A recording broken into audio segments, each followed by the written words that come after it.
before you can get to 2, you got to win 1, right? So we're happy to get it done. I think our guys know we weren't at our best yesterday. I think that's fairly typical of game 1 in a lot of series. You kind of go through a feeling out process, and as the series goes on, the temperatures rise. They rose a little last night, so we did enough to win, which we've done a lot this year. We found ways to win when we're not at our best and stay in the game to fight through the parts where you're maybe not executing as well as you'd like and whatnot. So,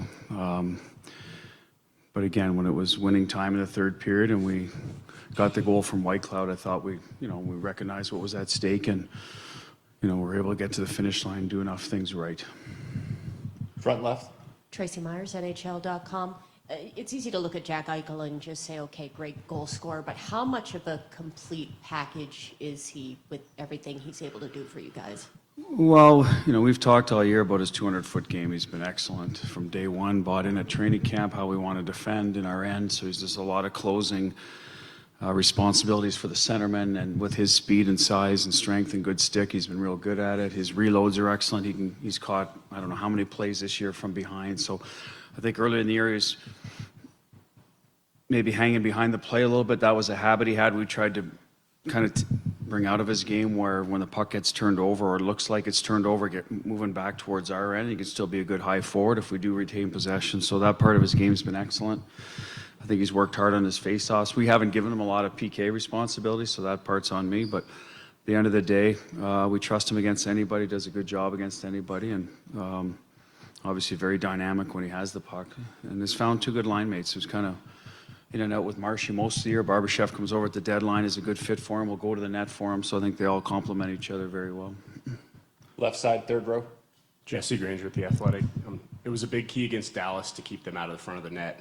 The Panthers like to do that too. I don't know if you can answer this after one game of film, but how different is the challenge of keeping this team out of that area, or how similar is it to last series? Well, it's similar, and I think Edmonton, when they got going, they could get there. They were more of a speed threat off the rush than probably any team in the National Hockey League, just because of who they have, but they would get there. Winnipeg had some big bodies that tried to. They were a little different in how they played, but I think it's the playoffs. You got to be ready for it and used to it, and some lines do it better than others.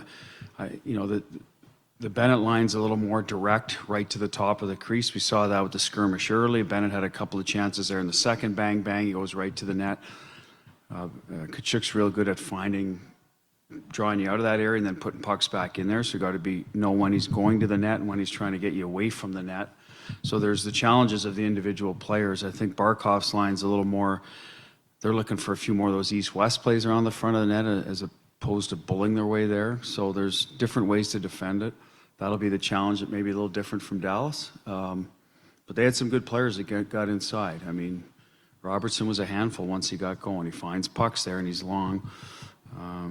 So, it is a similar challenge, but like I said, there's some tendencies that change a little bit, but we have to take care of that area. We know that. We have good players to do that. Our D is built that way, I think, where they can handle that night after night because they're long and the system requires them to stay around the front of the net as well whenever they can. So, should be a good challenge for us. It was last night. We came out ahead, but like I said, I think both teams will bring more in game 2, and that will be an area we'll talk about, I think, Jesse, every game. We've got to be good there and good enough the other night. Right side, fourth row. Luke Fox, Sportsnet. Bruce, just wondering if you could describe the impact Phil Kessel has had on this team, whether it's on the ice or off the ice, and what, if anything, can he do to get back in the lineup? Well, to get back in the lineup, someone's going to have to falter that's in there now. We've played pretty well. He started in the lineup. We just went away from it. It was earlier. Will Carrier got healthy. He's a different player than Phil. Something we thought was better for our fourth line in that situation. It was easier to put Amadio in Phil's spot than put someone down into how Carrier plays the game. That was the thinking, and we'd used that line all year. So that was nothing against Phil. It was just the health of our team. Came around. Impact he's had. He's been a terrific teammate for our guys. Guys love him. He's got a sense of humor that's very unique, and I think our guys needed a little bit of that looseness in our locker room. He played very well for us during the season. Like I said, we just got completely healthy in the playoffs and decided to go with a certain lineup and run with it, and it's worked out. So I don't want to speculate how he'd get in. Hopefully there isn't injuries, but that's usually one way, and it's usually performance is the other. And so far we've been stayed away from injuries, and our performance has been pretty good. So Left side, second row. Ben Goetz, Las Vegas Regional. Bruce, you scored 5 goals last night. You've been able to score in every series so far. What's kept the offense consistent throughout the playoffs? well, the games we've lost, we haven't, right? So there's obviously credit to the other team. They check well. They work hard to keep pucks out of their net. They have good goaltenders. So I just think it's our personnel. They've got guys with histories of scoring, and I think the way that we've balanced the lines that you can't focus on one particular area, right? William Karlsson has 10 goals. Their line was a little bit quiet last night, but Stevie's line got a couple. I mean, Theo was one of them, but they were on the ice, and so I think it's that balance in our line that's allowed it to do us every night.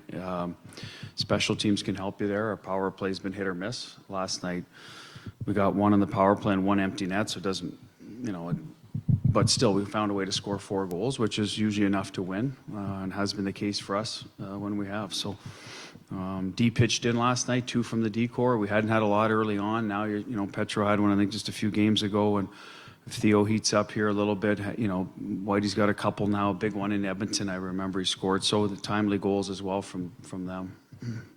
Take a few more for Coach. Front right, Tom. Tom Galletti, NHL.com. You mentioned your power play. The penalty kill was good last night. Your power play gave up a shorthand goal, but then rebounded and had a goal the next time. What did you like? What do you think you did better? And Marchessault was saying he thinks maybe there's still even room for improvement on the power play. Well, there is. I mean, let's take out the last 2 because I think we're trying to manage the game in that situation. We're not in attack mode. So, but I think we had 4 or 5 before that. We gave up a shorty. I think with this type of kill, you got to play more downhill and make plays more towards the goal line in the front of the net than up. That's what happened on the first goal. We tried to make one up, and they did a good job, and all of a sudden they're going the other way. No, they got a bit of fortune on the wraparound. It hits our goal and goes in, but still it's a good opportunity to give up that we'd rather not and keep possession in the O-zone. We've seen some things on the entries where maybe we can get to the net right off the rush. We did on one goal. I think we missed a couple opportunities on a few others. They're a very aggressive team and with their D playing away from the front of the net. So if we can be on time with our plays and get it to the front of the net while they're leaving, which is easier said than done, but that's the areas we're trying to attack. We've seen some of those aggressive kills, but maybe not recently as aggressive. So I think it takes a little bit to go through it in your mind to understand what you're seeing and then execute at the level needed. So that'll be the challenge for us each game. PK I liked last night. I thought it was good. They hit a post, but I mean, you're going to give up some shots. But other than that, I thought we kept it fairly clean around the front of our net. We'll take 2 more questions on the right side. Ian. Ian McIntyre, Sportsnet. You're accustomed to working with elite defensemen from your time in Boston. I'm just wondering, a year with Alex Petrangelo, what about him is exceptional? What do you think allows him to stand apart? He's a high-effort player. When you play against him, I saw him for 7 games a few years ago in the final, but you don't really get to know a player, especially when he's out west too. He's certainly got skill and makes his plays and got a good shot and a good nose for the net, but I think his effort to block shots, to defend hard, to clear the front of the net, those are some things I guess I've learned about Alex. I thought he was a little more the offensive tilted guy, but he's a full 200 guy. Penalty kill, he's one of the first guys over the boards, tends to clear the pucks exceptionally well, so complete player in that regard. That harder player, I guess, than maybe I would have suspected watching him against. I thought he was more the dynamic guy making the plays, but I think he does it all at both ends. Last question on the right side, third row. Hi, Bruce. Corey Hirsch, NHL International. You mentioned last night about really not letting Florida kind of draw you in and trying to stay out of the box. But how much of your team's success do you attribute to really getting on the power play and taking advantage of those opportunities when you have them? Well, I would say it's more just not getting dragged into it and then getting into that type of game if that's what the other team wants. I do believe our team can play different ways. I mean, we're a veteran group. We have size, we have skill, we got some pace to our game. So it's not so much that we want to get on the power play, because if you've watched us this year, our power play is hit or miss.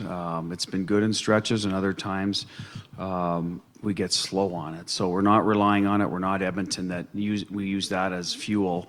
We certainly have scored timely goals on it. I thought last night was the case as well, getting one to tie the game. After you give up a shorty, that's demoralizing. So I think it's more about us just keeping our discipline, playing between the whistles. I don't think we get rattled by certain things. Obviously, our team has emotion, and they will play with it. But I think we've done a good job not crossing the line for the most part and taking it out of our game, and the other team gets to use that as an advantage. Thank you for your time, Thank Coach. you.